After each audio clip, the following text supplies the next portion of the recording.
আসসালামু আলাইকুম। অনেক সময় আমাদের বেশ কিছু রোগী এবং খুব পরিচিত মানুষজনও বা আত্মীয়স্বজন, বন্ধু-বান্ধব অনেকে আমার কাছে এমআরআই রিপোর্ট পাঠায় এবং সেই রিপোর্টে তারা বলে যে এমআরআইতে ডিস্ক প্রোলাপস হয়ে গেছে। এখন আমার কাছে জানতে চায় যে এটা কি করতে হবে? অপারেশন করতে হবে কিনা? তো আজকে আপনাদেরকে এটি আমি বোঝানোর চেষ্টা করব যে আসলে ডিস্ক প্রোলাপস হলেই কি কোনো অপারেশন লাগে? আরো অন্য কোনো পদ্ধতি আছে? তো ফার্স্ট বিষয় হলো আপনাদেরকে এটি একটা জিনিস মাথায় নিতে হবে যে এমআরআই কোনো চিকিৎসা পদ্ধতি না। এমআরআই হলো একটি ডায়াগনস্টিক টুলস যেটির মাধ্যমে আমরা রোগ নির্ণয় করি।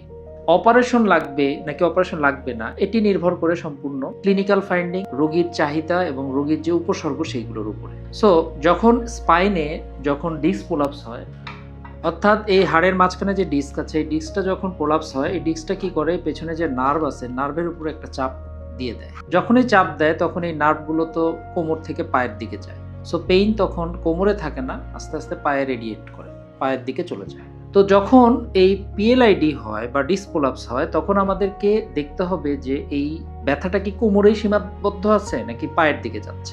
একই সাথে পায়ের যে মাসল আছে সেই মাসল পাওয়ার কি কমে যাচ্ছে, প্রস্রাব পায়খানার কোনো সমস্যা হচ্ছে কিনা, হাঁটা চলাফেরায় কোনো প্রবলেম হচ্ছে কিনা। যদি এই ধরনের প্রবলেম ক্রিয়েট হয় তাহলে এটাকে রেড ফ্ল্যাগ সাইন বলে, অর্থাৎ তখন আমাদের অপারেশন চিন্তা ভাবনা করতে হবে।